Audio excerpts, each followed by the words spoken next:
Komisi Pemberantasan Korupsi menghentikan 36 kasus dugaan korupsi yang masih berada di proses penyelidikan. KPK memastikan dari 36 kasus yang dihentikan bukan perkara besar yang selama ini sedang ditangani oleh KPK.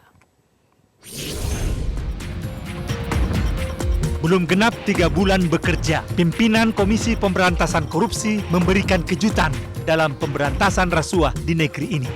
KPK menghentikan penyelidikan terhadap 36 kasus dugaan korupsi yang telah masuk ke KPK. Juru bicara KPK Ali Fikri memastikan kasus korupsi yang tidak dilanjutkan penyelidikannya adalah bukan kasus besar yang selama ini menjadi perhatian publik, namun hanya beberapa kasus yang melibatkan Kementerian BUMN, aparat penegak hukum, DPR, dan DPRD. Dari 36 perkara tadi, seperti yang saya sampaikan di awal, ini adalah perkara-perkara yang melibatkan ada Kementerian, BUMN, aparat penegak hukum, kemudian juga di lembaga negara ya, DPR, DPRD gitu ya. Ali Fikri menambahkan, meski 3 lusin perkara dihentikan, namun jika dalam proses waktu ke depan ditemukan fakta-fakta baru, maka perkara tersebut bisa dibuka kembali. Penghentian perkara di tingkat penyelidikan ini bukanlah yang pertama kalinya. Sejak tahun 2016, KPK juga pernah menghentikan penyelidikan sebanyak 162 kasus. Penghentian penanganan perkara di tahap penyelidikan memang diatur dalam Undang-Undang Nomor 30 Tahun 2002 dan diperkuat dengan revisi Undang-Undang KPK Nomor 19 Tahun 2019 yang menyebutkan KPK dapat menghentikan penyidikan dan penuntutan jika tidak selesai dalam jangka waktu 2 tahun. Sementara itu, per Januari 2020 lalu, terdapat 5 kasus yang sedang ditelaah KPK di tingkat penyelidikan, yakni 3 suprinlidik, 2 naik ke sidik, dan 1 pelimpahan berkas. Dari Jakarta, Mario Pasaribu, Metro TV. Pemirsa, apa sebenarnya latar belakang penghentian penyelidikan 36 kasus korupsi di KPK di tengah sorotan publik terhadap pimpinan KPK yang baru? Kita akan langsung bahas dengan pelaksana tugas juru bicara KPK, Bapak Ali Fikri. Selamat sore, Pak Ali. Selamat sore, Mbak Rara. Pak Ali, apa sebetulnya alasan penghentian 36 perkara yang ada di tahap penyelidikan? Oke, baik, Mbak Rara. Barangkali supaya lebih jelas ya, kami jelaskan dulu dari penyelidikan itu sendiri ya. Penyelidikan adalah serangkaian tindakan penyelidik untuk menemukan peristiwa pidana yang mana kemudian bisa juga apakah ditingkatkan ke penyidikan atau tidak gitu.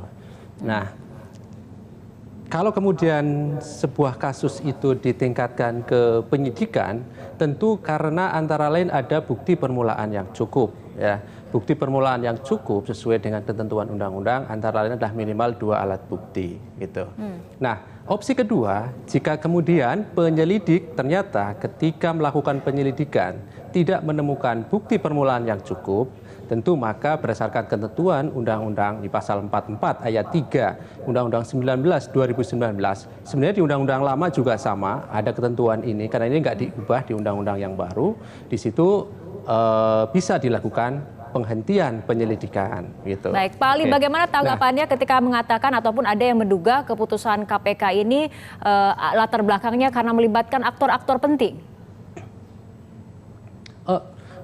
Begini ya Mbak, saya kira tidak seperti itu gitu ya. Karena ini murni memang perkara ini kan perkara yang lama Mbak ya. Perkara tahun 2011, 2013, 2015, 9 atau 8 tahun yang lalu dan ini masih berjalan saat kemudian belum dihentikan. Nah, untuk menjamin kepastian hukum tentunya kan kemudian tim melakukan kajian gitu. Karena 8 dan 9 tahun ini kepastian hukumnya kan tidak jelas begitu. Kalau kemudian dikaji dan ternyata dari tim Satgas Penyelidikan berpendapat bahwa memang bukti permulaannya tidak cukup sehingga dilakukanlah untuk memberikan transparansi ataupun informasi yang lebih jelas kepada publik, Pak Ali, apakah kemudian ke-36 perkara ini akan diumumkan kasus-kasus apa saja, melibatkan siapa saja? Baik, tentu yang bisa kami sampaikan seperti yang sudah kami sampaikan sebelumnya, yaitu ini melibatkan ada BUMN, Kementerian, DPRD, aparat penegak hukum. Tetapi secara rinci tentunya ini adalah informasi yang dikecualikan. Kenapa? Di samping itu, ya, proses penghentian penyelidikan ini jika kemudian ke depan ternyata ada fakta-fakta baru yang kemudian itu bisa digali lebih lanjut, tentu yang sudah dihentikan ini bisa dilanjutkan kembali. bisa Oke, dibuka ICW kembali. mengkhawatirkan ini adalah salah satu Sehingga bentuk kami tidak bisa penyalahgunaan menanggapi. kekuasaan pimpinan KPK, Pak Ali.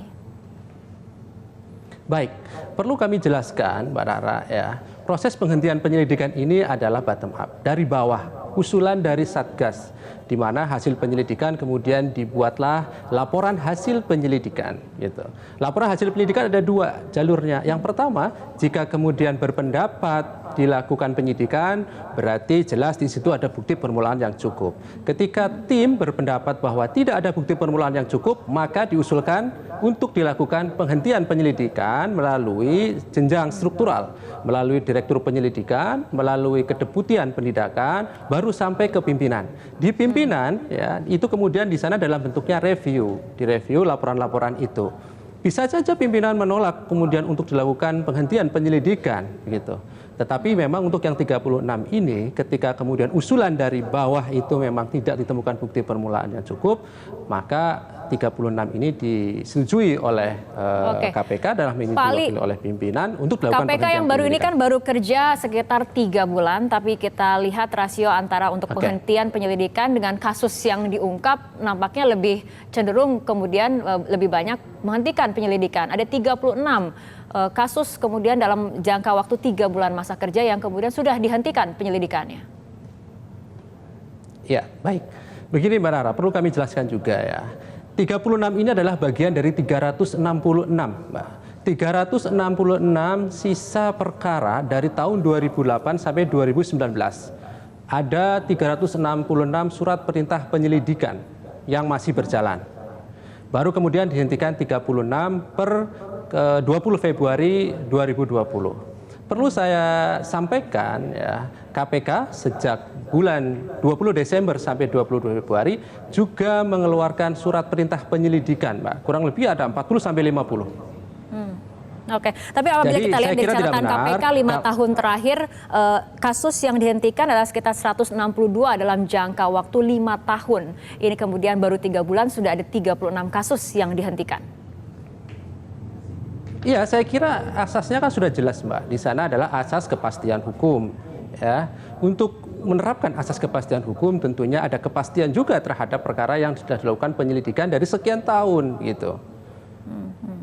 Oke, ada kasus-kasus tadi yang Anda katakan melibatkan penegak hukum. Ada kekhawatiran juga apakah keputusan ini juga ada konflik of interest di dalamnya?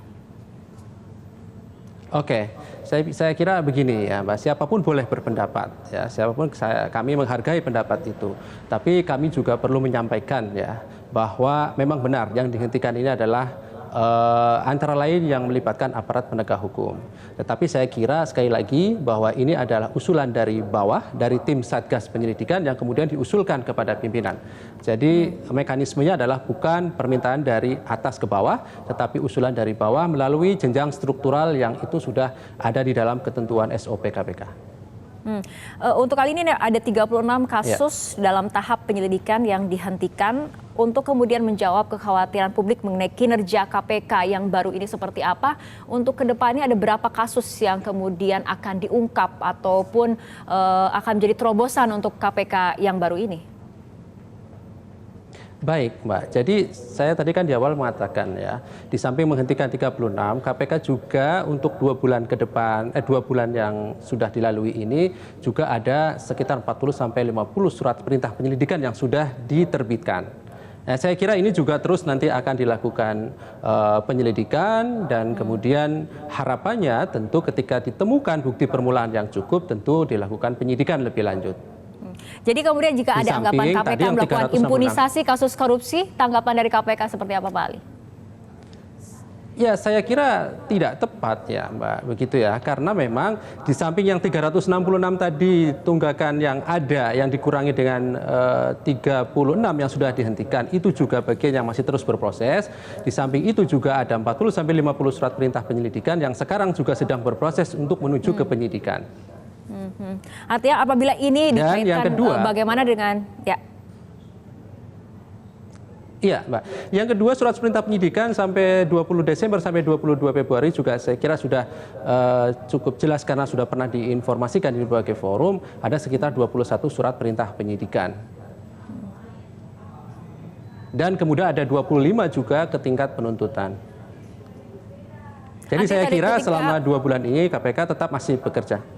Baik Pak Ali, ketika kemudian KPK yang baru ini bekerja, ada banyak kekhawatiran mengenai bagaimana dengan kinerja penindakan dari KPK, kinerja pemberantasan korupsi KPK untuk episode ataupun yang baru ini. Bagaimana kemudian meyakinkan publik dengan adanya tindakan yang dilakukan oleh KPK, yaitu penghentian 36 kasus korupsi di tahap penyelidikan, bisa meyakinkan publik bahwa kinerja KPK ini tidak akan merosot ataupun tidak akan menurun dibandingkan periode sebelumnya? Baik Mbak Rara, jadi begini, proses penghentian penyelidikan ini sudah biasa dilakukan di periode-periode sebelumnya, di tahun-tahun sebelumnya gitu Mbak. Kemarin kami menyatakan bahwa 5 tahun terakhir kurang lebih ada 162 kasus yang dihentikan penyelidikannya. Memang kemudian tidak disampaikan kepada publik gitu ya. Nah, untuk tahun ini, tahun 2020 ada 36 yang kemudian disampaikan ke publik dalam rangka akuntabilitas. Asasnya di undang-undang kan sudah cukup jelas di situ dan untuk menjamin kepastian hukum. Baik, terima kasih Bapak Ali Fikri, PLT Juru Bicara KPK telah bergabung bersama kami dalam Prime Time News.